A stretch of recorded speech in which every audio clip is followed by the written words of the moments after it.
नारायण वासुदेव श्री कृष्ण गोविंद हरे मुरारे हे नाथ नारायण वासुदेव श्री कृष्ण गोविंद हरे मुरारे हे नाथ नारायण वासुदेव।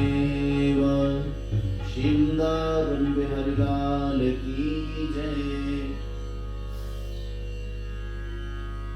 कुछ शुभ कार्य करने चले तो बड़ा विघ्न होता है। तरह तरह के झंझावात, कभी दैहिक, कभी दैविक, कभी भौतिक, तरह तरह के ताप पाप संताप निश्चित रूप से विघ्न उपस्थित करते हैं। अभी यह आयोजन में इस बार कोई लाइव कनेक्ट होने में समस्या न हो, इसलिए वाईफाई के मतलब अच्छी लेवल की, अच्छी क्वालिटी की वाईफाई जो है उसका कनेक्शन लिया गया कि 1 महीने तक आप सब लोगों को कथा श्रवण करने में विघ्न न हो। लेकिन ठीक है, थोड़ी दिक्कत आ जा रही है, प्रयास रहेगा कल से यह समस्या न हो। अभी मोबाइल से आप लोग अगर श्रवण कर पा रहे हो तो एक बार मुझे सूचित कर दें, आवाज अगर ठीक आ रही हो तो। हाँ, ठीक आ रही? ठीक। तो अभी इसी का लाभ है।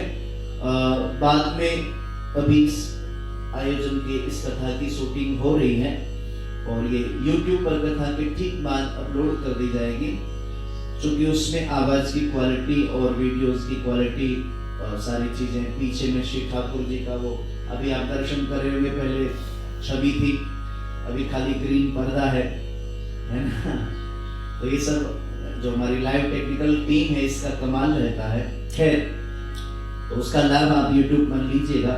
अभी शूटिंग मोबाइल पे लाइव के साथ साथ उसकी शूटिंग भी चल रही है कैमरे से, तो बाद में अपलोड कर दी जाएगी, आप YouTube पर लाभ लेंगे। अभी हम सब लोग कथा में प्रवेश करते हैं। बहुत विलंब हो गया, आज सोचा था कि रोज विलंब हो जाना, 10-5 मिनट एकदम ठीक से आज कथा कर रहे हैं। 9वें अध्याय में श्रोता के रूप में श्री शौनकादिक ऋषि नैमिषारण्य में उपस्थित हैं। कार्तिक मास में यज्ञ चल रहा है वहां पर, और वो इस मास की महिमा जानना चाहते हैं श्री सूत जी महाराज से। तो शौनकादिक ऋषि बार बार समय काल की महिमा को पूछते हैं। कुछ लोग प्रश्न करेंगे कि महाराज समय माह तो सब बराबर ही है, फिर कार्तिक मास की ही इतनी महिमा क्यों? समझिएगा, अगर आपके मन में यह प्रश्न उठ रहा होगा तो एकदम वैज्ञानिक तथ्यों पर मैं आपको इस प्रश्न का उत्तर दूंगा कि भगवत प्राप्ति विशिष्ट रूप से इसी महीने में क्यों? यह समय एक तो सज्जनों ब्रह्म मुहूर्त जो है यह संधि काल के लिए है। मैंने पहले भी इस बात को एक दिन कहा था कि प्रत्येक कार्य का अपना एक मुहूर्त होता है, प्रत्येक कार्य का अपना एक मुहूर्त होता है। गृह प्रवेश का मुहूर्त, यज्ञ पवित्र का मुहूर्त, संसार के प्रत्येक कार्य का अपना एक मुहूर्त होता है। तो क्या भगवत प्राप्ति का भी मुहूर्त होना चाहिए? संतों ने कहा हाँ, भगवत प्राप्ति का मुहूर्त है। क्या? बोले ब्रह्म मुहूर्त भगवत साक्षात्कार का मुहूर्त है। भगवत प्राप्ति मतलब क्या? उसकी कृपा का प्रत्येक पल प्रत्येक क्षण अनुभव होने लग जाना, यही तो भगवत प्राप्ति है। अब ये चर्म चक्षु इतने विषयासक्त हो गए हैं नख से सिर तक, इन चर्म चक्षुओं से श्री ठाकुर जी का दीदार देवालय में तो होता है, लेकिन चल विग्रह के रूप में हम दीदार नहीं कर पाते, और वह संभव भी नहीं है। हाँ, तो हमारे अंतःचक्षु जो है उनसे हम अपने श्री ठाकुर जी का दर्शन करें, और वह तब होगा जब वृत्ति अंतर्मुखी होगी। जब तक वृत्ति बहिर्मुखी होगी तब तक श्री ठाकुर जी का अंतःस्थल में हम दर्शन नहीं कर पाएंगे।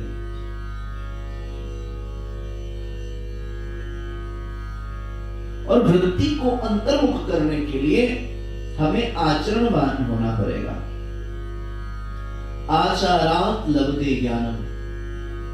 और अभी तक 8 अध्यायों में जो कथा श्रवण कराई गई है वह कैसे हम आचरणवान बने उसी की चर्चाएं चल रही हैं 8 अध्याय तक। ये सब क्या है?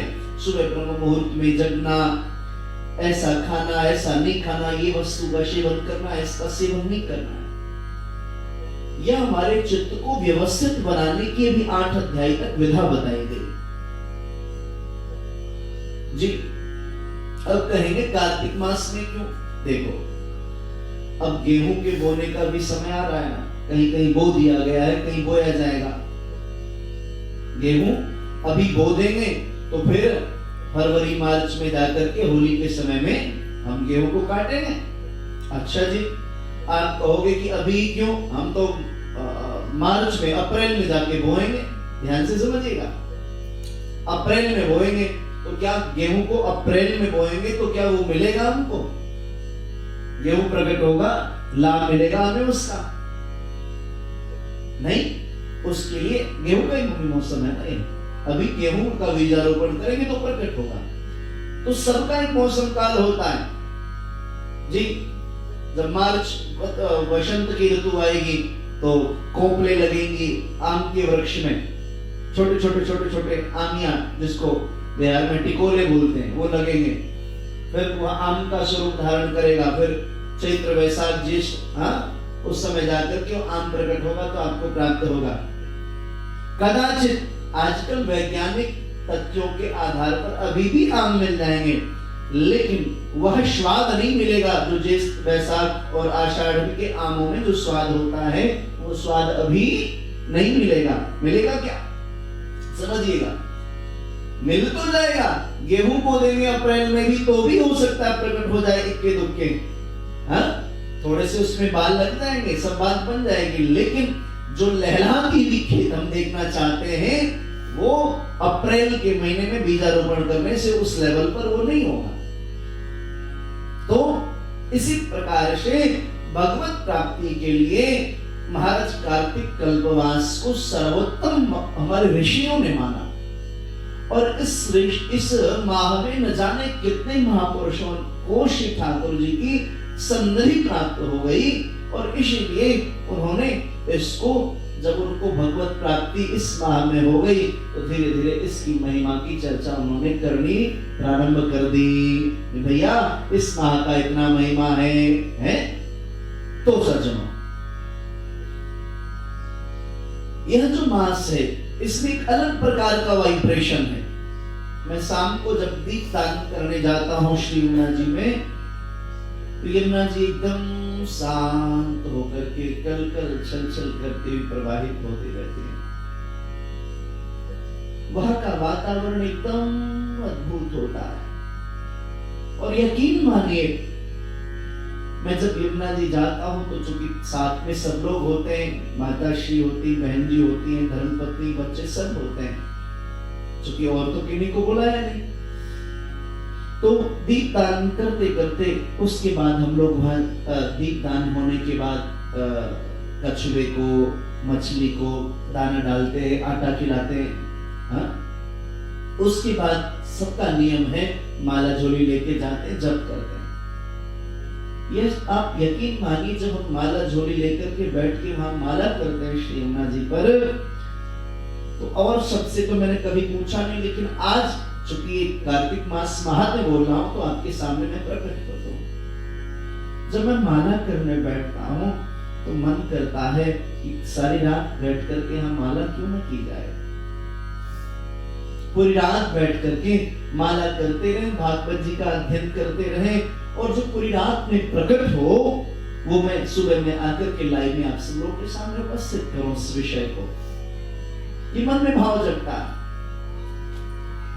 और अभी तो ऐसी अवस्था आ गई कि सुबह स्नान भी करो, यमुना जी में तो भयानक भीषण ठंडी हालत नहीं लग रही थी कि मैं सॉल वाला उड़ के बैठा हूं। तो पहले बहुत बार ऐसा होता था, कई कई रात में श्री यमुना जी में नाव के ऊपर बैठ करके पूरी पूरी रात भजन किया करता था, कार्तिक मास में, अन्य किसी भी महीने में भी। तो विशिष्ट काल होता है, विशिष्ट अवसर होता है भगवत प्राप्ति का, भगवत साक्षात्कार का, आत्म साक्षात्कार करने का, चित्त के व्यवस्थित कर लेने का, मन को नियंत्रित कर लेने का, आत्मा के ऊपर, अपने जीवन के ऊपर अनुशासन करने का। जो स्वयं पर शासन कर सकता है वो जगत पे शासन कर सकता है। कार्तिक मास आपको स्वयं के ऊपर शासन करना सिखाती है।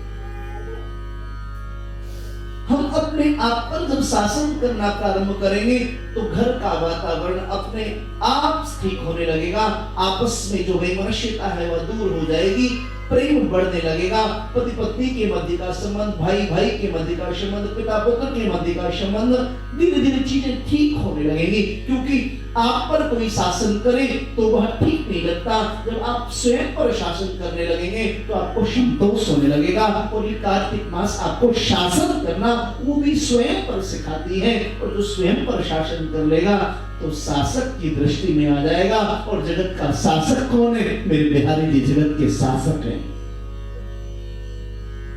जब हम स्वयं पर शासन करेंगे, कितने बजे उठना है, कितने बजे जगना है, मैंने शुरू दिन में ही बताया कार्तिक मास महात्म्य में कि कम बोलना है, चुगली नहीं करनी है, यहाँ की बात वहां नहीं फैलानी है, अधिक से अधिक माला जपनी है, ब्रह्म मुहूर्त में जगना है, गंगा जल का सेवन करना है, कुछ वस्तुएं जो त्याज्य हैं उसको सेवन हम कार्तिक मास में नहीं करेंगे। ये सब क्या है? आप कर रहे होंगे तो आपको अनुभव हो रहा होगा कि कितना सुख मिल रहा है। और सत्य बताइए, बहुत सारे ऐसे लोग हैं जो कई बार मैं भी बहुत विलंब से जगता था, लेकिन अभी जो सुख मिल रहा है मैं वो वाणी से शायद बयां भी नहीं कर सकता। और यही स्थिति मुझे लगता है कमोवेश आप सबकी भी होगी। मैं चाहता हूं यह सुख, अभी तो 9 दिन ही व्यतीत हुआ है, 21 दिन और है सज्जनों। और महाराज यह 21 दिन हमारे जीवन के सबसे अहम 21 दिन होने वाले हैं। इसलिए मैं पूरी टेक्निकल टीम को भी बहुत टाइप कर निवेदन करता हूं कि वो समय से आए। और साथ ही साथ जो हमारी नेट को व्यवस्थित करने वाली चीजें, जो वाईफाई वगैरह चलाते हैं, उन सबको भी आज मैं कह दूंगा कि भैया ये डिस्टर्बेंस ठीक नहीं है, तो कल से कोई दिक्कत नहीं होगी। आइए हम लोग कार्तिक मास महात्म्य में प्रवेश करें।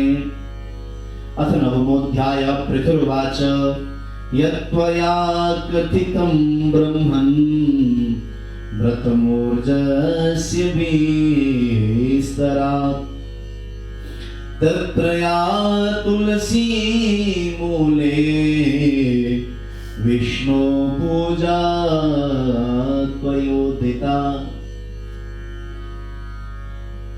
मानक श्रोता वह है जो वक्ता के उत्तर से अपना प्रश्न दोबारा प्रकट कर दे।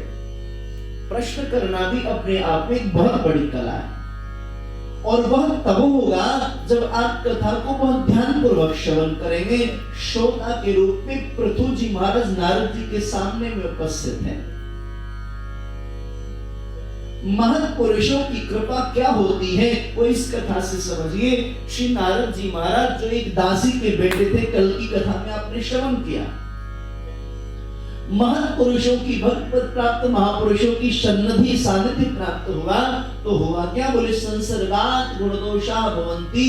संसर्ग से गुण और दोष का आदान प्रदान होता है। श्रीमद् आदि जगत गुरु शंकराचार्य भगवान ने कहा चिदानंद रूपम शिवोहम शिवोहम, चिदानंद रूपम शिवोहम। जो वो है वो मैं हूं, सोहम सोहम शोहम। जो वो है वो मैं हूं, ऐसा उन्होंने कहा।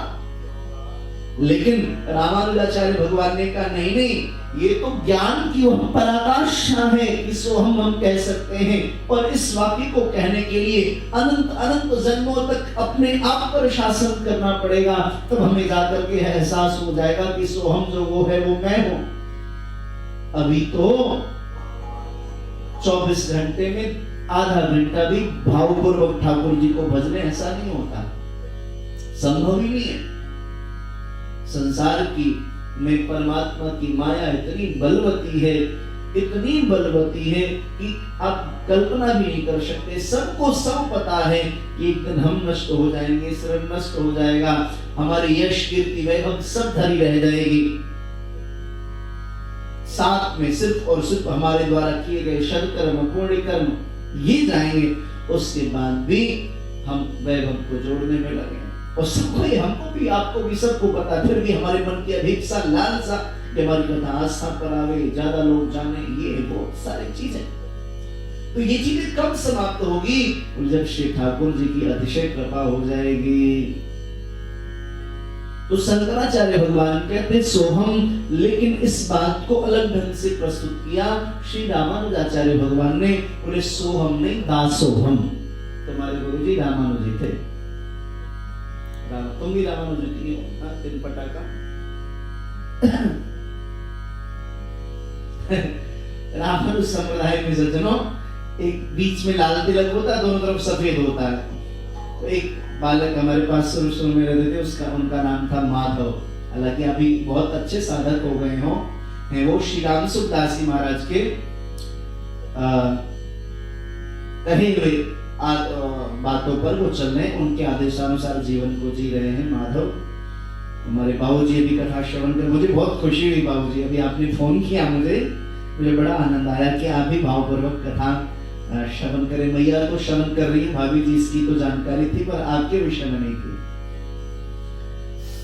तो आपने तो देखा ही होगा, माधव बहुत गोरा सा बालक, बहुत सबसे संस्कारी बालक था।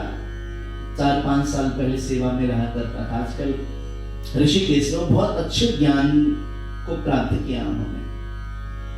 तो वो कहता है, रामानुजी संप्रदाय के तिलक को कहता था, गुरु जी 3 फटाका चंदन है ये, 3 फटाका, 3 डंडे तो 3 फटाका। तो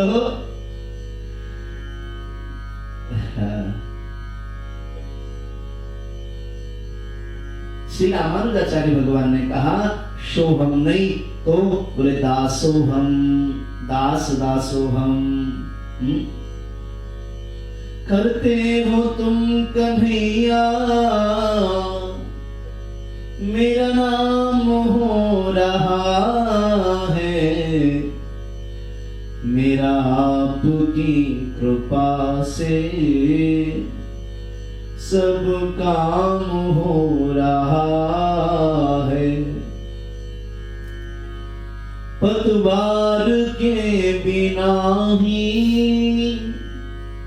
मेरी नाव चल रही है, बिन मांगे है कन्हैया हर चीज मिल रही है। तेरी कृपा से ही सब ये कमाल हो रहा है। मैं तो नहीं हूँ काबिल, तेरा पार कैसे पाऊं। मैं तो नहीं हूँ काबिल, तेरा प्यार कैसे पाऊं। टूटी हुई वाणी से गुणगान कैसे गाऊं। तेरी प्रेरणा से ही सब ये कमाल हो रहा है। बस आपकी दया से सब काम हो रहा है। दासोहम, दास दासोहम। इसलिए वैष्णवीय जगत में महाराज परंपरा है दास लगाने की। रामदास, कृष्णदास, परमहंस दास, ये दास हैं, हम दास हैं उनके। उन्होंने एक उदाहरण दिया, बोले सोहम नहीं हो सकते तो दासोहम हो सकते हैं। कैसे? बोले अग्नि के संसर्ग में आने से तब एक अंदर अग्नि के सारे गुण और दोष आ जाते हैं। अग्नि के संसर्ग में तबे के आने से अग्नि के अंदर तबे के अंदर अग्नि के सारे गुण और दोष आ जाते हैं। अग्नि का काम क्या है? जलाना। आप तवे को छुइए तो हाथ जल जाए, तवा समझते हैं जिसके ऊपर रोटी पकाते हैं, हाथ जल जाएगा। थोड़ी देर रोटी मत पकाइए तो तवा जो है अग्नि का रूप भी धारण कर लेगा, वो भी लाल हो जाएगा। हाँ? लेकिन कब तक? बोले जब तक उसका संसर्ग अग्नि के साथ में है तब तक। जैसे ही वो अग्नि से पृथक होगा तो वह लोहा है और वो अग्नि है। ऐसे ही जीव जब तक साधनारत है तब तक तो वह सोहम है, लेकिन जैसे पृथक होगा तो वह जीव, वह ब्रह्म।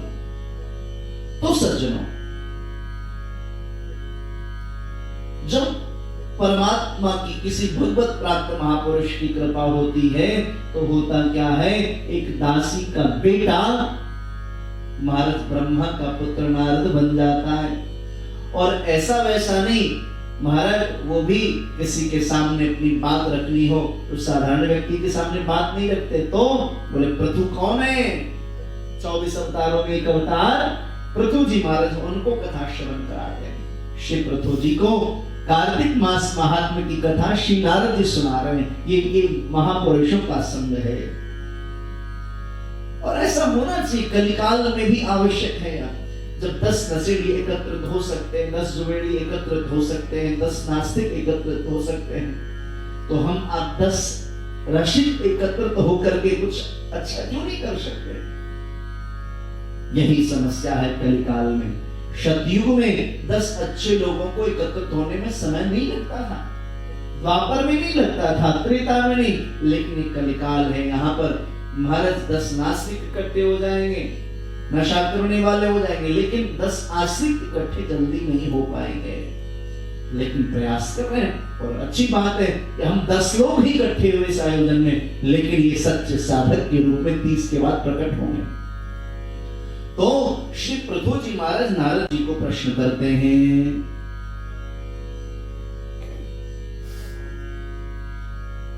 सरकार एक बात बताइए, आपने 8 अध्याय में कार्तिक मास महात्म्य की कथा श्रवण कराई। अब मैं यह जानना चाहता हूं कि आपने कार्तिक मास में तुलसी की बड़ी महिमा गाई, आखिर तुलसी की इतनी महिमा क्यों है? ऐसे तो हर समय ही है, लेकिन कार्तिक में इतनी महिमा क्यों? तो कहते हैं एक बार की घटना है। देवताओं के राजा इंद्र महादेव का दर्शन करने के लिए कैलाश पर्वत पर पधारे। ध्याये नित्यं महेशं रजतगिरिनिभं चारुचन्द्रावतंशं रत्नाकरपोज्ज्वलांगं वरसुमृदुवराभीतिहस्तं प्रसन्नं पद्मासीनं समन्तात्स्तुतुममर्गणैर्व्याघ्रकृत्यं वसानं विश्वाद्यं विश्ववन्द्यं निखिलभयहरं पंचवक्त्रं त्रिनेत्रं विश्वाद्यं विश्ववन्द्यं निखिलभयहरं पंचवक्त्रं त्रिनेत्रं। महादेव के सिंहासन को जाके प्रणाम किया तो क्या देखा? वहां महादेव ने बड़ी बड़ी आंखों वाला, बड़ी बड़ी जटाओं से संयुक्त, बड़ी बड़ी दांतों वाला एक विभत्स पुरुष, जिसका स्वरूप ही चांडाल जैसा क्रूर दिखता है, ऐसे भयानक पुरुष को इंद्र ने देखा। देखते स्तब्ध रह गए। इंद्र ने पूछा, हे कौन हो और इस सिंहासन पर महादेव के आसन में बैठ के क्या करते हो? वो महादेव है, हम देव है, हमारे गुरुदेव है। महादेव इंद्र कौन है? देवता। और महादेव तो देवताओं के भी देवता हैं। बारंबार पूछा तुम कौन हो, कौन हो? जब पूछने पर भी उत्तर नहीं दिया तो महाराज इंद्र को आवेश आ गया। महादेव के सिंहासन पर बैठ करके इसने महादेव का अपमान कीना है। महाराज आवेश आया, दधीचि ऋषि के सिर से हड्डी से बनी हुई जो वज्र है उनके पास, इंद्र के पास, देखते देखते वज्र का प्रहार कर दिया उस पुरुष के ऊपर। और जैसे ही वज्र का प्रहार किया सज्जनों, महाराज वहां पर उस पुरुष का कंठ जो है उसमें नीलिमा आने लगी। उस पुरुष के कंठ में नीलिमा आने लगी, नीलकंठ जैसे वो दिखाई देने लगे। पुरुष वज्र भस्म हो गया और रुद्र भगवान अपने तेज से जलाते हुए प्रकट हो गए। वज्र को अपने तेज से जलाते हुए भगवान रुद्र प्रकट हो गए। इंद्र को लगा अब तो मैं जल जाऊंगा, भस्म हो जाऊंगा। हमारे जो गुरुदेव हैं, जो महापुरुष हैं, जिसकी भी सन्निधि में चरण शरण ग्रहण करके हम चलते हैं, महाराज वो प्रत्येक अवस्था में वो हमारे साथ होते हैं। उनको देखकर, इंद्र को देखकर देवताओं के गुरु हैं बृहस्पति, महाराज तुरंत आ गए। तो ये जल करके भस्म हो जाएगा, प्रकृति नष्ट हो जाएगी, तबाह हो जाएगी। बृहस्पति देव आए, हाथ जोड़ करके इंद्र को भूमि में बिठाया और महाराज गुरुदेव बृहस्पति और इंद्र दोनों ने मिलकर के महादेव की स्तुति प्रारंभ की। विरूपायातिरूपाय बहुरूपाय शंभवे ज्ञान विध्वंस कर्त्रे वै अज्ञानां फलदायिने कालांतकाय कालाय कालभोगिधराय च नमो ब्रह्मशिवे हंत्रे ब्राह्मणाय नमो नमः। महाराज है काल के नाश करने वाले, काल स्वरूप, काले सांप को धारण करने वाले, ब्रह्म का सिर छेदन कर देने वाले, हे ब्राह्मणों के हितकारी परमात्मा महादेव, आपको बारंबार नमस्कार है। महाराज भगवत भक्तों की भक्ति को यथेष्ट फल प्रदान करने वाले महादेव, आपको नमस्कार है। श्री नारद जी महाराज पृथु जी को कहते हैं, उस समय बृहस्पति और इंद्र दोनों मिलकर के स्तुति कर रहे थे। शिवजी त्रिलोकी को जलाने में समर्थ नेत्र की अग्नि को शांत करते हुए उनकी स्तुति को सुनकर के अपने क्रोध को शांत करते हुए बोले, सरकार आपकी स्तुति से मैं प्रसन्न हूं, वरम प्रोहे वरदान मांगिए।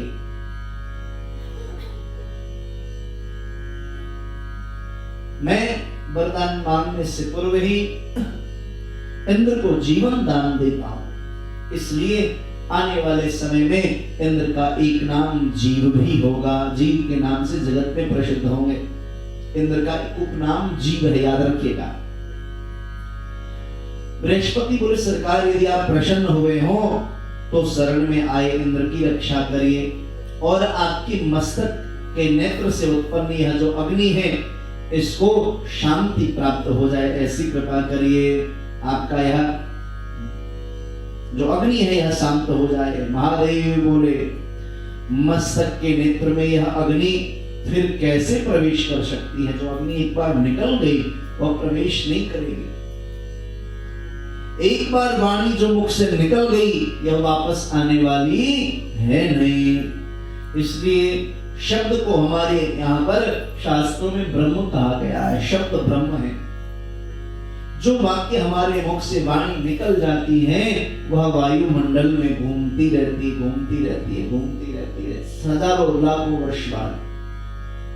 वैज्ञानिकों ने अभी एक ऐसे यंत्र का आविष्कार किया है जो आपकी पूर्वज जो कभी वर्षों पूर्व बोल गए हैं, महाराज उस वाणी को ये यंत्र ट्रेस करता है ना, उसको अपनी ओर खींचता है। तो अभी हमारे भारतीय सरकार ने शायद, जैसा मैंने सुना है, कहीं पढ़ा नहीं है, महाराज श्री ठाकुर जी ने जो अर्जुन को कुरुक्षेत्र में गीता का उपदेश किया, उस वाणी को ट्रेस करने का प्रयास सभी वैज्ञानिक कर रहे हैं कि क्या कहा था उस समय, क्या हुआ था। तो हम अपने वाणी पर नियंत्रण रखें, हर समय हमको यह प्रयास करना चाहिए, और तब होगा जब हम इस कार्तिक मास में खुद पर शासन करना सीख जाएंगे। जब हम खुद पर शासन करेंगे तो शिष्यत्व आ जाएगी, और जब शिष्यत्व आ जाएगी तब हमको हम पर शासन नहीं करनी पड़ेगी, तब ठाकुर हम पर शासन करेंगे, फिर हमको उनके अनुशासन में चलना पड़ेगा। भाई राजा के समीप तक पहुंचने के लिए पहले वह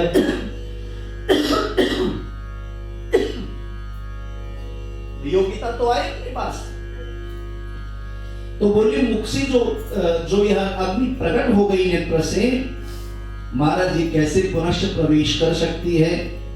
आप चिंता न करें, इस अग्नि को मैं दूर फेंक देता हूं, जिससे यह अग्नि इंद्र को पीड़ा न दे सके। श्री नारद जी महाराज कहते हैं, तावत् सबाल रूपत्व मगात तरुरोध च रुदतस्य शब्देन प्राकंपधरणी मुहुः। ऐसा कहकर के महादेव ने उस जलती हुई अंगार को, अग्नि को हाथ में ली और खार समुद्र में फेंक दिया। महाराज वह अग्नि गंगा सागर के संगम में जाकर के गिरा। जैसे ही वहां संगम में जाकर के गिरा, महाराज वह अग्नि एक बालक के रूप में प्रकट हुआ और रुदन करने लगा। महाराज इतनी जोर से रुदन कर रहा था कि धरती कांपने लगी। उसने अपने रुदन से स्वर्ग से सत्यलोक पर्यंत लोगों के कानों को बहरा कर दिया। लोगों रोने की शब्द को सुनकर यह क्या है ऐसे विस्मित होकर के ब्रह्मा जी समुद्र पर पहुंचे, और समुद्र की गोद में उस बालक को देखकर ब्रह्मा बोले, यह अद्भुत बालक कौन है? ब्रह्मा जी की वचन को सुनकर समुद्र बोले हाथ जोड़ते हुए, सरकार यह कोई और नहीं हमारा संतान है।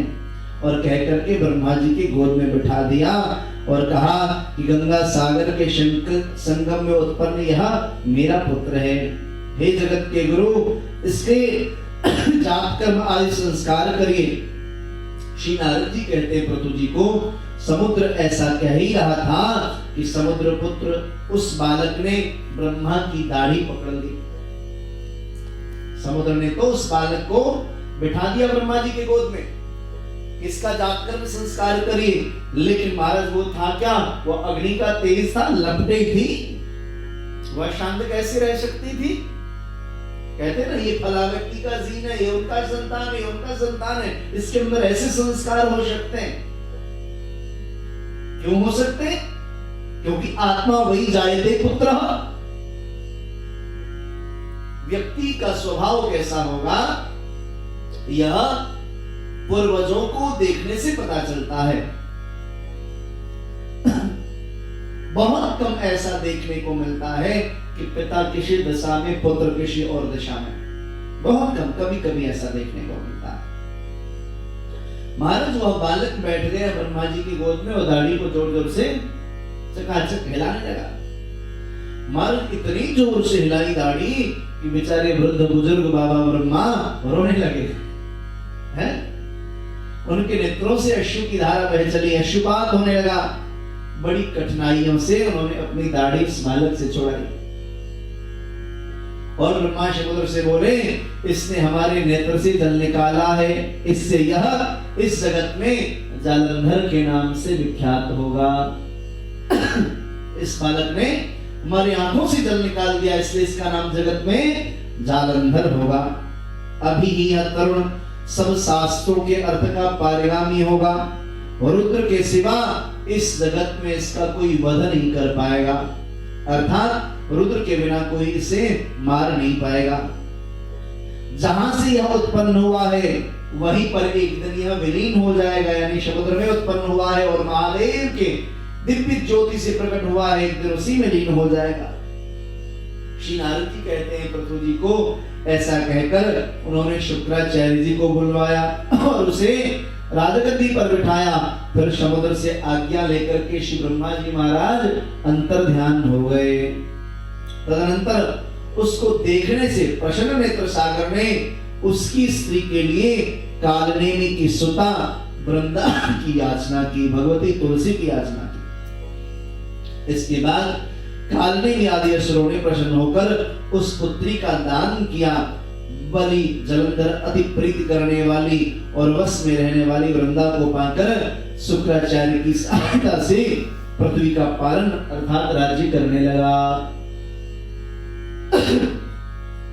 स्वस्ति श्री पद्मपुराणे कार्तिक महात्म्ये नवमोऽध्यायः। श्री बालकृष्णलाल चरणार्पणमस्तु। सज्जनों, 10वें अध्याय में पुनश्च प्रश्न किया है, सरकार ये वृंदा कौन थी, इसका जालंधर के साथ कैसे विवाह हुआ, ये सारी बात आप हमें बताएं। अब कार्तिक मास महात्म्य की एक्चुअल कथाएं अब यहाँ से कल से प्रारंभ होगी। कल हम लोग 10वें अध्याय की कथा को श्रवण करेंगे। आइए, अब विलंब तो काफी हो गया है, लेकिन फिर भी नियम को पूर्ण करने के लिए आधा घंटा भागवत जी की कथा हम सब लोग बहुत भावपूर्वक श्रवण करें। उससे पहले थोड़ी देर 2 मिनट कीर्तन कर लें। भाव से बोलिए सब लोग, गोविंद गोविंद गोविंद।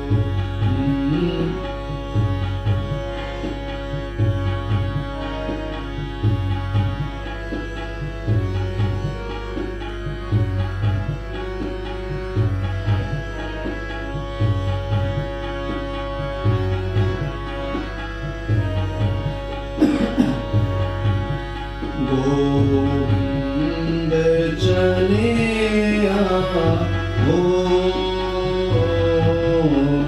गोपाल चले आओ। गाइए सब बोलिए अपने घरों में बैठ के, गोविंद गोविंद चले आओ, गोपाल चले आओ। हे मुरलीधर माधव नंदलाल चले आओ। हे मुरलीधर माधव नंदलाल चले आओ। गोविंद चले आओ, गोपाल चले आओ। सब गाइए,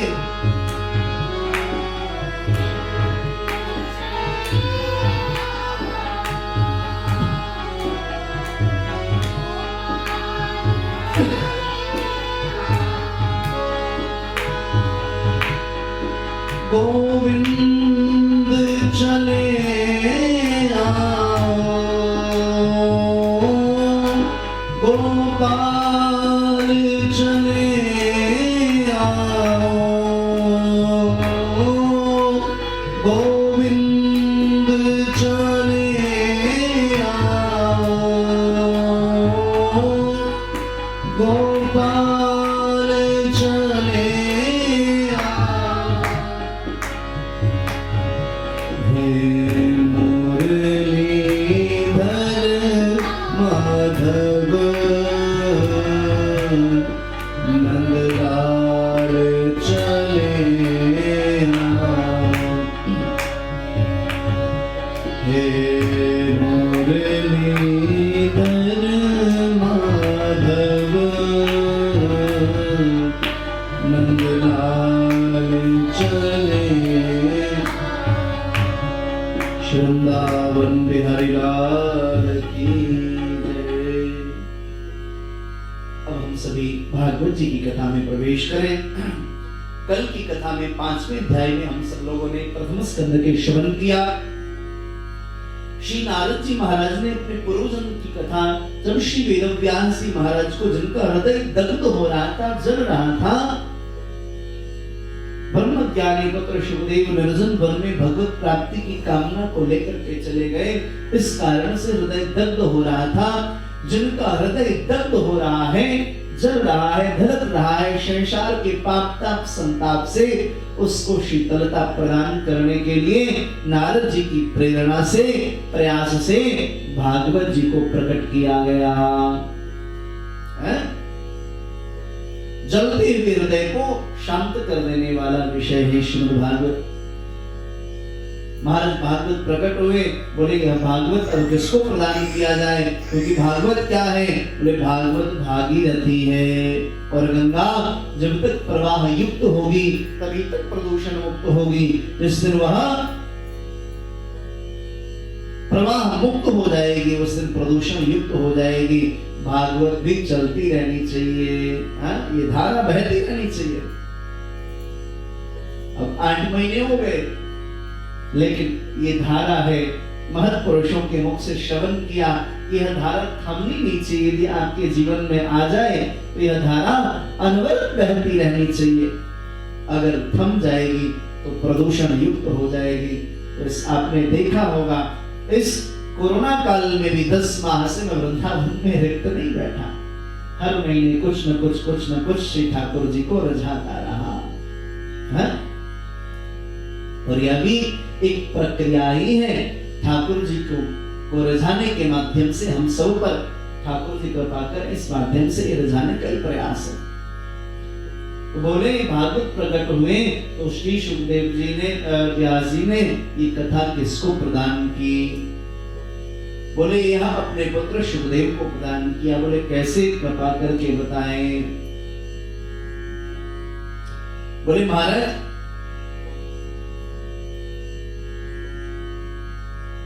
जब वेदव्यास जी का पुत्र सुखदेव प्रकट हुए, जैसा कि आप पूर्व में श्रवण कर चुके हैं, एक छोटी सी घटना में 1 मिनट में निवेदन कर दो, जो श्रीमद् भागवत से संबंधित नहीं है, फिर भी आपने कई बार सुनी है, मैं फिर से सुना दूं। भागवत के प्रधान 3 वक्ता हैं, श्री सुखदेव जी महाराज, श्री सूत जी महाराज और श्री विदुर जी महाराज। एक भक्ति योगी है, एक ज्ञान योगी और एक कर्म योगी है। इसलिए भागवत पहला ऐसा ग्रंथ है जिसमें भक्ति, ज्ञान और वैराग्य तीनों की धाराएं एक साथ प्रवाहित होती हैं। जिनको जीवन में भक्ति चाहिए वो श्री भागवत जी का आश्रय लें, जिनको ज्ञान चाहिए वो भागवत जी का आश्रय लें, जिनको वैराग्य चाहिए वो भागवत जी का आश्रय लें। लेकिन एक बात और ध्यान देना होगा, श्रीमद् भागवत श्रम साध्य ग्रंथ नहीं है। श्रम करने से भागवत आपको समझ में आ जाएगी, ऐसा नहीं है। आयोजन करा लिया, कथा श्रवण कर ली, इतने से भी बात नहीं बनेगी। भागवत जी को समझने के लिए श्रोता और वक्ता दोनों को यह बात समझनी और जाननी होगी कि भागवत जो है यह श्रम साध्य ग्रंथ नहीं, श्रीमद् भागवत कृपा साध्य ग्रंथ है। यह श्रम से नहीं, कृपा से मिल जाया करते हैं। जब हम पराम्बा की स्तुति करते हैं तो एक भावपूर्वक एक आरती को गाते हैं। निज स्वभाव बस जननी दया दृष्टि की जय, उमैया कृपा दृष्टि की जय, करुणा कर करुणामयी, करुणा कर करुणामयी, चरण शरण दीजय, मां जग जननी जय जय। हम कहते हैं निज स्वभाव बस जननी दया। आप 9 दिन तक हमने आराधना की, भजन किया, पूजन किया, सप्तशती पाठ की, इसके बदले में आप करुणा करो? नहीं। निज स्वभाव बस जननी, आपका स्वभाव करुणा करने का, इसलिए आप करुणा कर। तो हम उस लायक नहीं है, उस योग्य नहीं है। जब तक यह जीवन में दैन्यता नहीं आ जाएगी तब तक बात बनेगी नहीं। और महाराज जी, कार्तिक मास जो है आपके जीवन में दैन्यता को प्रकट करता है, और दैन्यता जिसके जीवन में आ जाए उसके हाथ को, बिहार में मिथिला में ठाकुर जी का एक नाम बहुत फेमस है? दीनानाथ है? क्या नाम उनका? दीनानाथ। जिसके जीवन में दैन्यता आएगी उसका हाथ दीनानाथ पकड़ लेंगे। कहते नहीं ना, दीन बंधु दीनानाथ मेरी डोरी तेरे हाथ, दीन बंधु दीनानाथ मेरी डोरी तेरे हाथ, दीन बंधु दीनानाथ मेरी डोरी तेरे हाथ, दीन बंधु दीनानाथ मेरी डोरी तेरे हाथ। महाराज, जब तक दैन्यता ना आए तब तक बात न बने। कार्तिक मास एक और काम करेगी कि हमारे जीवन में दैन्यता को लेके आएगी, अभिमान की जो प्रकट होते हुए अंकुर है, जो कोपले है, उसको नष्ट करेगी। तो श्री सुखदेव जी गोलोक में विराजते थे। जो भागवत के प्रधान वक्ता है, श्री राधा रानी के लीला सुख थे, वो लीला सुख। श्री स्वामिनी जी को, अलवेली सरकार को सुख अतिशय प्रिय, तोता बहुत प्रिय है। जब तोता और अलग अलग पक्षियां पीहू पीहू कुहू कुहू करके जब बोलते हैं तो श्री ठाकुर जी को बहुत सुख मिलता है। इसलिए उन सारे पक्षियों को श्री जी पाल करके अपने निकुंज में रखते हैं। श्री ठाकुर जी को तरह तरह के पुष्प प्रिय लगते हैं, तो श्री स्वामी अलवेली सरकार गोलोक में निकुंज में मारा तरह तरह के पुष्पों की बगिया लगाते हैं। श्री ठाकुर जी को उसकी सुगंधी आएगी, खुशबू आएगी तो ठाकुर प्रसन्न होंगे। दैन्यता, वहां तरह तरह के पशु पक्षी, तितलियां, मोर, बंदर, ये ठाकुर जी को रजाते हैं। अभी भी आप वृंदावन आएंगे तो अब भौतिक कलिकाल में वह स्वरूप नहीं दिखेगा, लेकिन आध्यात्मिक चश्मे को लगा के आएंगे तो आज भी वृंदावन आपको निकुंज ही दिखेगा। आज भी कई ऐसे वृक्ष हैं जिस वृक्ष में पत्ते कम और तोते ज्यादा दिखते हैं। वृंदावन में राधा टीला में जाइए, वहां वृक्ष में पत्ते कम और तोते ज्यादा हैं। तो सज्जनों, श्री राधा रानी ने लीला सुख को आग्रह की ना, आप जाइए भागवत धर्म का प्रचार करिए। और यहाँ जो ब्रज में जीव जंतु हैं ये कोई साधारण नहीं है, ये सब ऋषि मुनि ब्रह्मर्षि श्री ठाकुर जी के लीला का दर्शन करने के लिए बड़े बड़े सरकार मानव बन के आएंगे तो आश्रम बनाना पड़ेगा, फिर भक्तों को बुलाना पड़ेगा, इकट्ठा करना पड़ेगा, फिर बिजली बिल भरो हैं, फिर आश्रम की लिपाई पुताई कराओ, बड़ा तिकड़म है, साधना में विघ्न होता है। तो महाराज ये सब कर करा के जो हम कर रहे हैं नहीं, सब कर करा के थक चुके, तो इस बार पशु पक्षी मृग आदि बन करके आए, ठाकुर जी को रिझा रहे हैं, बोले अब रिझाना है खाली।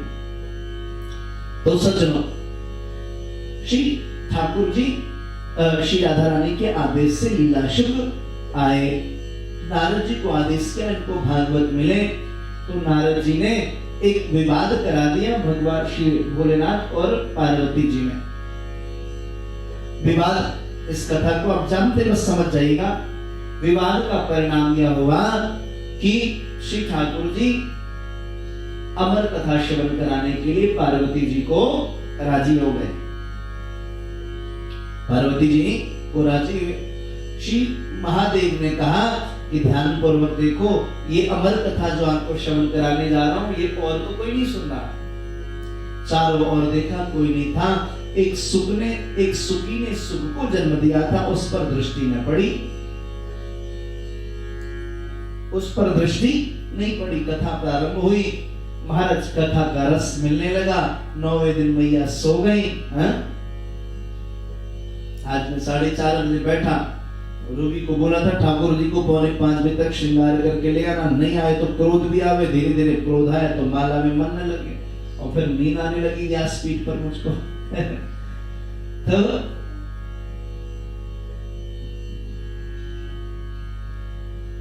कथा में रस आने लगा, मैया सो गई, पाप ने घेर लिया। जैसे नींद आई मैया सोई, शुभ तो कथा के प्यासे थे, महाराज भावपूर्वक कथा श्रवण करते रहे। मैया बीच बीच में कथा के मध्य में ओम बोलती थी कि बाबा को पता चलता रहे कि मैं कथा श्रवण कर रहा हूँ। वैसे आप सब यहाँ पर कमेंट्स पास करते हो लाइव में, तो हमको पता चलता है कि कौन कौन कथा श्रवण कर रहा है। डेली हमारे मधुबाला शर्मा जी तो इतने कमेंट्स करते कि हमको लगता नहीं ध्यानपूर्वक श्रवण कर रहे हैं। पिंकी, हमारे सत्य सुमन और ललिता, सब लोग, ललिता मैया, सब लोग जो हैं बड़े भावपूर्वक कथा श्रवण करते हैं। सब लोग तो आपको देख करके हमें लगता है कि नहीं आप कथा श्रवण कर रहे हो, इसलिए कमेंट भी पास किया करो और इस वीडियो को आगे शेयर भी कर दिया करो कि ज्यादा से ज्यादा लोग इस कथा का लाभ ले सके। और जैसी कथा प्रारंभ हो उसी समय शेयर मार दिया करिए। तो अब महाराज जैसी कथा विश्राम हुई, महादेव ने कहा वृंदावन बिहारी लाल की जय। जैसे जय घोष किया, महाराज माँ की आंखें खुली, बाबा और आगे कथा सुनाइए। बोले आप सो गई थी? बोले हाँ। बोले बीच में ओम कौन कह रहा था? पीछे देखा, सुख महादेव को आवेश आ गया, हाथ में त्रिशूल लेना, मारने के लिए सज्जनों उद्यत हुए। आगे आगे सुख, पीछे पीछे महादेव उड़ते हुए बद्रिकाश्रम पहुंच गए। सुखदेव जी, भगवती विठपा देवी जो कि वेदव्यास जी की पत्नी थी, संतान न हुआ था, बड़ी हताश निराश थी, बाल काट रही थी। उबासी आई, उड़ता हुआ पक्षी आया शुक और मुख में प्रवेश कर गया। अब वैज्ञानिक चिंतन करने वाले जो हैं, साइंस को पढ़ने वाले छात्र जो हैं, वो कहेंगे महाराज जी ऐसा कैसे हो सकता है? हा? आजकल लोग प्रश्न करते हैं और करना भी चाहिए। भागवत में कथाएं आती हैं, महाराज किसी के पसीने से पुत्र उत्पन्न हुआ, किसी की इच्छा शक्ति से पुत्र उत्पन्न हो, ऐसा कैसे संभव है? सब कुछ संभव है, पसीने से भी संतान हो सकता है। आप कहोगे कैसे? हाँ, बिना स्त्री और पुरुष के संयोग से संतान नहीं हो सकता। आप कहेंगे भागवत जी में बातें कपोल कल्पित है, मैं साबित करता हूं, नहीं ऐसा नहीं है। कहेंगे कैसे? आप बताओ। आपके शरीर से पसीना जो प्रकट होता है, तो उस पसीने से अगर आप बहुत साफ सफाई न करो तो आपके शरीर में एक कीड़ा प्रकट हो जाता है। क्या बोलते हैं उसको? एक कीड़ा प्रकट हो जाता है। हाँ, मम्मी कह रही है, बिहार में बोलते चिल्लर, प्रकट हो जाता है जी। जब पसीने से वह प्रकट हो सकता है जी, मलमूत्र में कीड़े पैदा हो सकते हैं। तो अगर ये बातें कथाओं के मध्य में कही गई हैं, कौन सी बड़ी बात है? ईश्वर के विधान में उनकी इच्छा शक्ति से क्या नहीं हो सकता, सब कुछ संभव है। तो सज्जनों, महाराज वेदव्यास बाहर निकल कर के आए, भोलेनाथ बैठे थे। क्या बात है बाबा, आज तो कुआं प्यासे के पास में आ गया। बोले ऐसी बात नहीं, मैं चोर पकड़ने आया हूं। महादेव को सुन करके हंसने लगे वेदव्यास। बाबा आपके घर में ऐसी कौन सी वस्तु है कि चोर चुरा करके ले गया? हाँ? पहनने के लिए बाघंबर, हार के नाम पर, आभूषण के नाम पर सर्पों की माला, कुंडल के नाम पर बिच्छू, सौंदर्य प्रसाधन के नाम पर चिता भस्म कृत स्नानम, सुंदर ब्रांडेड जो है बढ़िया बढ़िया चिता का भस्म, ऐसी वस्तु को लेकर आकर के क्या करेगा बेचारा चोर? महादेव की आंखों से आंसू आ गए। बाबा व्यास जी, अगर इन वस्तुओं की, सांसारिक वस्तुओं की चोरी कर लेता तो कोई शोक न होता। उसने सर्वस्व का हरण कर लिया चोर ने। इतना बड़ा चोर तुम्हारे घर में घुसा कि तुम समझ भी नहीं सकते। बोले ऐसी क्या चोरी कर ली? बोले मेरे जीवन के धन को चुरा लिया। कौन सा धन? बोले मेरे राम नाम रूपी धन को चुराए के भाग गया है चोर। है? मेरे ठाकुर जी को लेके चला गया, मेरे जीवन धन प्राण धन को ले गया, अमर कथा की चोरी करके ले गया। अच्छा क्या चाहते हो बाबा? मैं मृत्यु दंड दूंगा। बाबा हंसे। वेद व्यास जी ने कहा बाबा आप रह गए भोले के भोले, जिसको आपने अमर कथा पिला दी वो भी मर सकता है क्या? आपकी अमर कथा झूठी हो जाएगी। बाबा बोले इतना तो मैंने सोचा ही नहीं था। महादेव को प्रणाम किया वेद व्यासी ने। वेद व्यासी सज्जनों लौट गए। महादेव को प्रणाम करके वेद व्यासी ने खूब स्तुति की। ऐसा डमरू बजाने वाला और नहीं, भोलेनाथ से निराला कोई और नहीं, भोलेनाथ से निराला कोई और नहीं। महाराज 12 वर्ष तक वह बालक गर्भ में रहे। गर्भ से वेद ध्वनि की आवाज आती है, सत्संग की आवाज आती है। 12 साल बीत गए। वेद व्यासी ने कहा बेटा सुख बाहर आ जाओ, माँ को कष्ट होती पीड़ा होती है, कब तक गर्भ में रहोगे? गर्भ से आवाज आई पिताजी मैं बाहर नहीं आऊंगा। क्यों? क्योंकि बाहर आऊंगा तो परमात्मा की माया मुझे जकड़ पकड़ लेगी। भगवान आए, वचन दिया, सुखदेव प्रकट हुए सज्जनों। लेकिन ये क्या, जिसकी एक बार लौ लग गई ना उसको और कुछ अच्छा नहीं लगता। जिसका संबंध श्री ठाकुर जी के साथ में हो जाए उसको और कोई चीज अच्छी लगती नहीं है। जिसको भजन में रस मिल गया उसको और किसी कार्य में रस नहीं मिलता है? किसी सेठ जी को देखिए महाराज, उनको धन को गिरने में कितना सुख मिलता है। नोट गिरने में आहा कितना सुख मिलता है महाराज। एक एक नोट ऐसे चाव से देखते जाने माने परमात्मा बिहारी भी प्रकट हो गए क्या। ऐसे देखते हो बड़े भाव से, मूर में लगाएंगे और फिर गिनेंगे, मूर में लगाएंगे फिर गिनेंगे। जितना सुख नोट गिनने में आता है ना, उतना ही सुख जब माला करने में भी आने लगे तो सोच लो कृपा हो गई कार्तिक में। है? और उससे 1 लाख गुना ज्यादा भी सुख मिलेगा आपको। और 1-2 दिन से आप सब लोग बता नहीं रहे हो माला की संख्या क्या हो रही है आप लोगों की, ये भी बताया करिए। क्योंकि बाद में जो चाहता हूं बनने वाली वो तभी बनेगी जब कथा के साथ साथ इन नियमों के साथ साथ आप माला भी करोगे। 1.25 लाख मंत्र जपना 1 महीने में, याद रखिए 1 लाख नहीं 1.25 लाख द्वादशाक्षर मंत्र। उसके बाद 30 नवंबर को आप सबसे बात करूंगा। तो सज्जनों श्री सुखदेव बाहर निकले। बाहर निकलने के पश्चात नारद छेदन संस्कार भी नहीं हुआ। महाराज नाल भी न कटी थी। आपने देखा होगा नाभि से नाभि जुड़ी हुई होती है, वह नाल भी नहीं कटा था। उस नाल को यज्ञोपवीत बना लिया और यज्ञोपवीत बना करके चल पड़े। महाराज वेद व्यास जी ने देखा ऐसा ब्रह्म ज्ञानी पुरुष ललाट चमक रहा है। महाराज एक अलग सी अग्नि प्रकट हो गई, धधकती हुई, धर्म की, कर्म की, ज्ञान की, वैराग्य की ज्वालामुखी। आगे आगे सुखदेव, पीछे पीछे वेद व्यास। महाराज ऐसा ब्रह्मांड चुंबक हो, चुंबक खींच रहा हो लोहे को। सुखदेव चुंबक है, वेद व्यास लोहा है, वो आगे बढ़ रहे हैं। ब्रह्म ज्ञानी वेद व्यास लोहे के रूप में पीछे खींचे चले जा रहे हैं, खींचे चले आ रहे हैं। उनके पीछे छोटे छोटे लोहे के कण भी, शिष्य प्रशिष्य सब खींचे चले जा रहे हैं। महाराज निर्जन वन में प्रवेश किया। हाँ पुत्र, हाँ पुत्र, हाँ पुत्र, सुखदेव मत जाओ, वृद्धावस्था आ गई। तुम ब्रह्म ज्ञानी हो, आत्म साक्षात्कार कराने में निपुण हो, तुम श्री कृष्ण के अतिशय प्रिय हो। मुझे पता है, याद है, तुम लीला सुख हो और जो लीला सुख है वही लीला को श्रवण करा सकता है। आपने निकुंज की एक एक लीलाओं का दर्शन किया है पुत्र, उन लीलाओं को मुझे बताते जाओ। मैं उन लीलाओं को सुनना चाहता हूं। लेकिन सुख कहाँ सुनने वाले थे।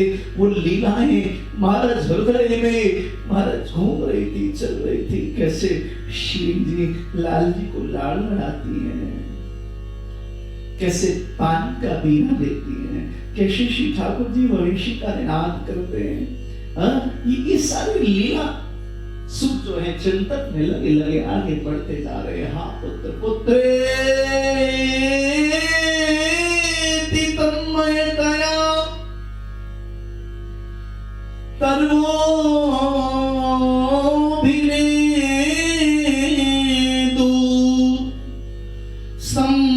सर्वभूत हृदयं मुनिमानतोऽस्मि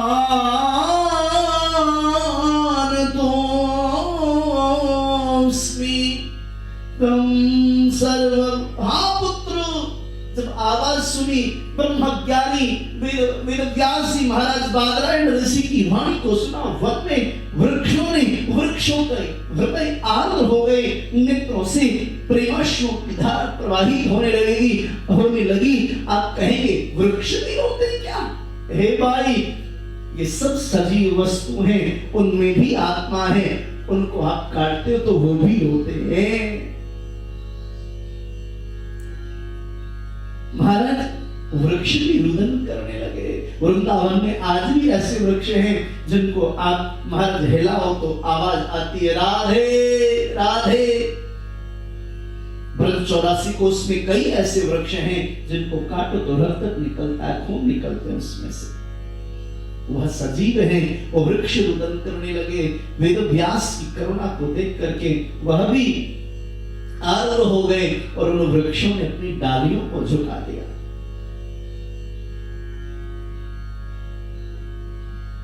जो वृक्ष अपने पुत्र रूपी फल के टूट के गिर जाने से आह तक नहीं करते, जो वृक्ष अपने पुत्र रूपी फल के टूट के गिर जाने से आह तक नहीं करते, उन वृक्षों ने डालियों को झुका दिया।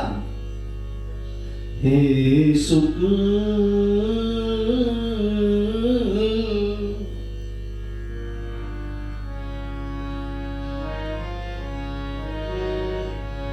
हे सुख मत जाओ,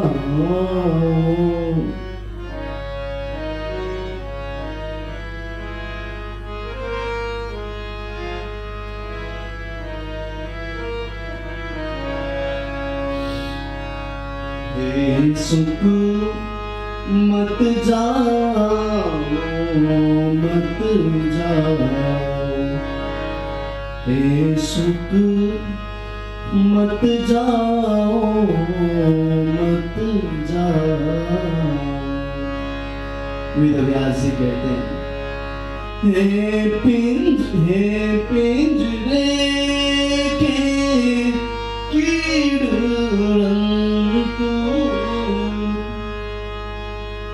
हे पिंजरे के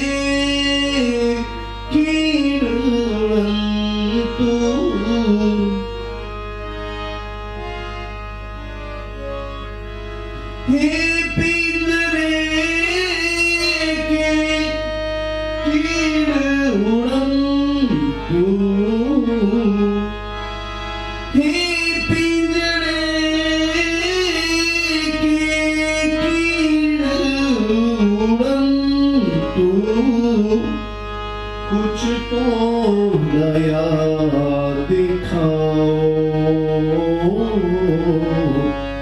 मत जाओ, मत जाओ, हे सुख मत जाओ, मत जाओ, हे सुख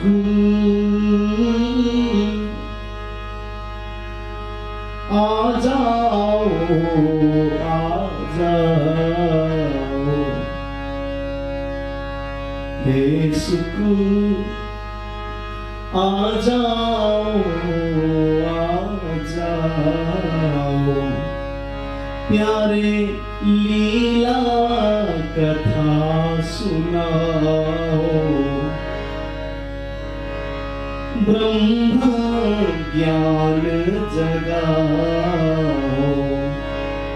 आत्म साक्षात्कार करवाओ। महाराज, पुत्रेति तन्मयतया तरवोभिनेदो सं सर्वभूत हृदयं मुनिमानतोस्मि। सज्जनों, वृक्षों ने अपनी डालियों को झुका दिया है, सुख मत जाओ मत जाओ, लेकिन कहां रुकने वाले थे, सुख चले गए। जा रहे थे, रास्ते में कुछ स्त्रियां निर्वस्त्र होकर के स्नान कर रही थी। वेदव्यास जी को देख करके वस्त्र आदि धारण किया, चरणों में गिर गई, बाबा क्षमा कर दे, आपको देखने में विलंब हो गया।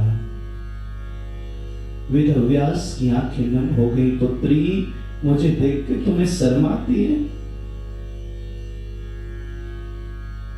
तुम्हारे सामने से मेरा 16 वर्ष के पुत्र सुखदेव दिगंबर अवस्था में निकल करके चला गया, निर्वस्त्र होकर के चला गया। उसको देख करके आपको लज्जा न आई? और मुझ बुजुर्ग को देख करके लज्जा आती है? युवतियों ने हाथ जोड़ लिया, बाबा क्षमा करें।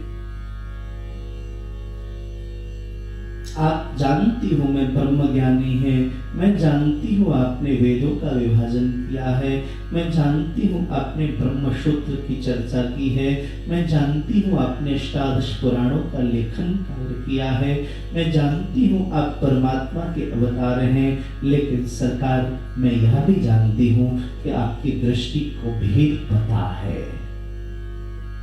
यह स्त्री है, यह पुरुष है, यह आप जानते, यह भी मैं जानती। लेकिन आपके पुत्र सुखदेव तो ऐसे लीला चिंतन में निमग्न है। महाराज, जब गर्भ में थे तब भी, और जब गर्भ से बाहर निकले तब भी। बोलो, आपके पुत्र ने सर घुमा के तुम्हें देखा, पूछा क्या पिताजी कैसे हो? बोले नहीं, नहीं पूछा। बोले पूछा क्या, माँ कैसी? बोले नहीं पूछा। बोले जन्मते क्या किया? बोले नारद छिद्र संस्कार भी नहीं हुआ, निर्जनोत में चले गए। बोले बस यही कहना चाहती थी सरकार, आपको पता है यह स्त्री है, यह पुरुष है, लेकिन सुखदेव तो बस सिर्फ और सिर्फ एक ही बात, एक ही लक्ष्य महाराज लेकर के आगे बढ़ रहे हैं। कब आएगा मेरा सांवरिया, कब आएगा मेरा सांवरिया, कब आएगा मेरा सांवरिया, कब आएगा मेरा सांवरिया। जाने कब आएगा, मुझे अपना बनाएगा। जाने कब आएगा, मुझे अपना बनाएगा। मेरे आंसू पोंछ कर, मेरे आंसू पोंछ कर मुझे गले लगाएगा। मेरे आंसू पोंछ कर मुझे गले लगाएगा। आएगा, कब आएगा मेरा सांवरिया, कब आएगा मेरा सांवरिया, कब आएगा मेरा सांवरिया, कब आएगा मेरा सांवरिया। महाराज, उनकी तो एक ही इच्छा है, एक ही लालसा है, मेरे गोविंद कब आएंगे। उनको पता नहीं स्त्री कौन है, पुरुष कौन है, वेद व्यास समझ गए, लौट के आ गए। महाराज अब एक ही चिंता सतावे, बोले किसको भागवत प्रदान की जाए। नारद जी ने कहा घर में बच्चा, नगर में ढिंढोरा, भागवत के अधिकारी आपके पुत्र शुभदेव हैं। बोले वो तो निर्जन वन में कैसे वापस आए। बोले जैसे वो चुंबक है ऐसे भागवत भी चुंबक है। महाराज जैसे महाराज गजेड़ी को खींच लेता है, ऐसे ही भागवत जो है भक्तों को खींच लेते हैं। अपने भागवत जी के मंत्रों को याद कराइए शिष्यों को। शिष्य जाकर के गाएंगे, सज्जनों शुद्ध मंत्र याद किया, जाकर के शुभदेव के सामने गाने लगे। वरहा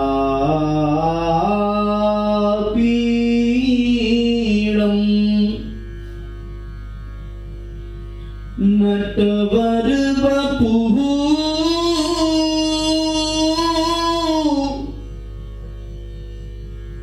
कर्णयो कर्णिकारम्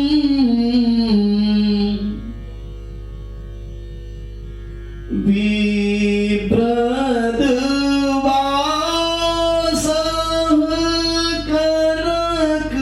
कनककपिशम् वैजयन्तीं च मालाम्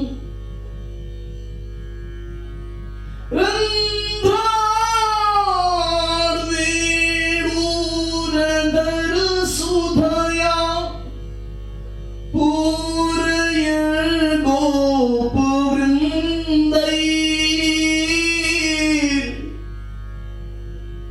वृन्दारण्यं स्वपदरमणं प्राविशद गीतकीर्तिः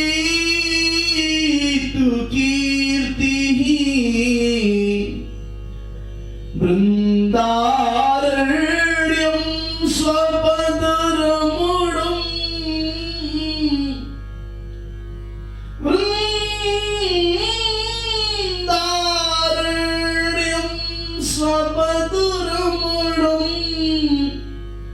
प्राविशद गीतकीर्तिः वृन्दारण्यं स्वपदरमणं प्राविशद गीतकीर्तिः वरहापीडं नटवर वपुः वरहापीडं नटवर वपुः नटवर नटवर नटवर वपुः कर्णयो कर्णिकारं। नटवर जैसा वपु है मेरे बाल कृष्ण का। कर्णयो कर्णिकारं, कानों में कनेर के फूल लगा रखे। दोनों कानों में, छोटे बाल कृष्ण ना, दोनों कानों में कनेल के पीले पीले फूल लगा रखे। नटवर जैसा वपु है। विप्रद्वासः कनककपिशौ वैजयन्तीं च मालाम्, पीतांबरी धारण कर रखी है। महाराज वैजयंती की माला धारण कर रखी है। अद्भुत स्वरूप है श्री ठाकुर जी का। आंखें खुली, सुखदेव जी ने कहा आगे सुनाओ। मैं अपने को इतना ही आता है और सुनना है तो अपने पिताजी के पास चलिए। सोचा कोई होंगे इतने सुंदर। आंखें बंद हो गई। वेद व्यासी ने कहा क्या हुआ, घटना बताई। बोले जाओ इस बार श्री ठाकुर जी की करुणा की चर्चा करना। शिष्य गए, भगवान की करुणा की चर्चा की। अहोबकीयं सनकालकूटं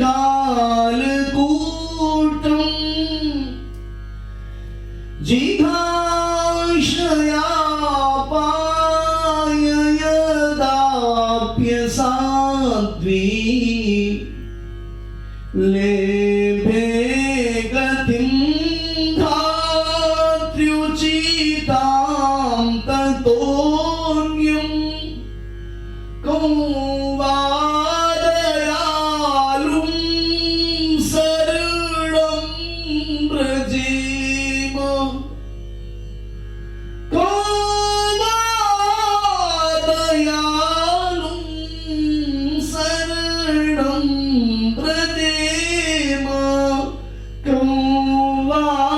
दयालुं शरणं व्रजेम। महाराज परमात्मा की करुणा कैसी है। बोले वो राक्षसी पूतना अस्त्रों में जहर लेकर लगा करके आई थी श्री ठाकुर जी को मौत देने के लिए। जो मौत लेकर के आई, गोविंद ने मौत देने वाली को मोक्ष दे दिया। इससे बड़ी करुणा जीवन में क्या हो सकती है। जो मौत लेके आए उसको मोक्ष दे दिया। सुखदेव खड़े हुए वेद व्यास जी के पास आए, पिताजी ये ग्रंथ मुझे भी दीजिए ना। बोले चले जाओ मिथिला, विदेहरा जनक यदि उत्तीर्ण कर दे, कह दे तुम भागवत के अधिकारी हो तो भागवत मिलेगी। अब तो कथा भी धंधा बन गया है साहब। हमारे वृंदावन में कम से कम सैकड़ों विद्यालय खुले हुए।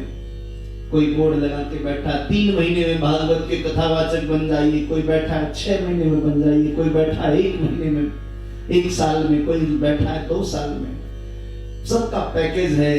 कोई कहता है 1 लाख में कथाकार बना दूंगा, कोई कहता है 50,000 में, कोई कहता है 25,000 में, हैं? और महाराज फिर वहां से बच्चे पढ़ के जाते हैं और कथा करते हैं। माता पिता भी सोचते हैं ये तो ऐसी विद्या है कि थोड़े दिन में पैसा कमाने लगेगा बच्चा। परसों तरसों कहीं हम लोग बैठे थे तो चर्चा हो रही थी आपस में। एक बड़े महापुरुष का नाम नहीं लूंगा, कह रहे थे कि अब तो कलिकाल ऐसा आ गया, महाराज ऐसे शब्द का प्रयोग मुझे व्यासपीठ से नहीं करना चाहिए लेकिन बहुत दुखी होके कर रहा हूं। बोले अब भागवत जी के साथ बलात्कार हो रहा है।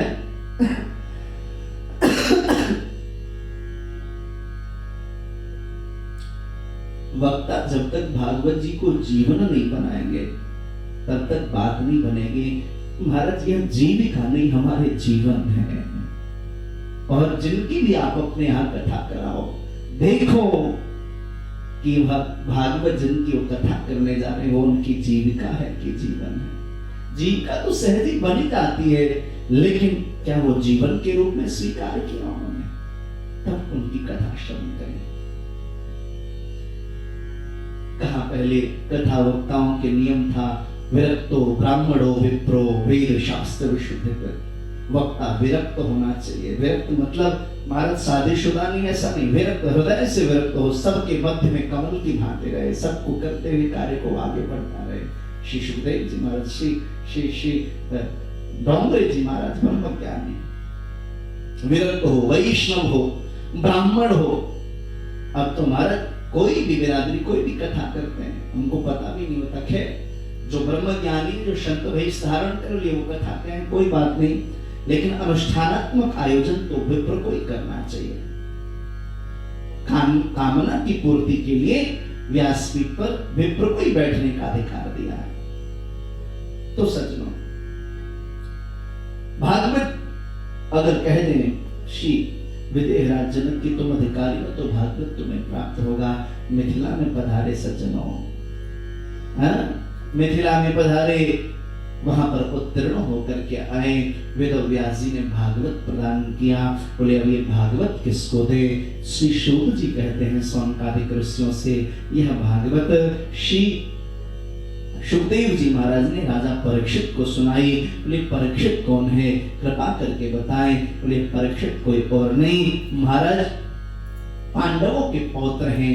बोले इनको भागवत क्यों मिली? बोले यह कथा मैं आज नहीं कल प्रातः काल ब्रह्म मुहूर्त में 5 बजे से लेकर के 7 बजे तक के मध्य में श्रवण कराऊंगा। तो मेरा प्रयास रहेगा कि मैं समय से प्रारंभ हो पाऊं। सज्जनों मैं तो तैयार ही रहता हूं लेकिन ये थोड़ी टेक्निकल प्रॉब्लम आ जाती है। मेरा प्रयास रहेगा इसको दूर कर लिया जाए। आप सब लोग के मंगल में जीवन की कामना करता हुआ यह कार्तिक कल्पवास आप सबके जीवन में खूब कृपा बरसाए। यह कार्तिक कल्पवास के माध्यम से श्री ठाकुर हृदय में वास कर जाएं, ऐसी कामना के साथ मैं वाणी को विराम दूं और फिर अंत में आग्रह कर दूं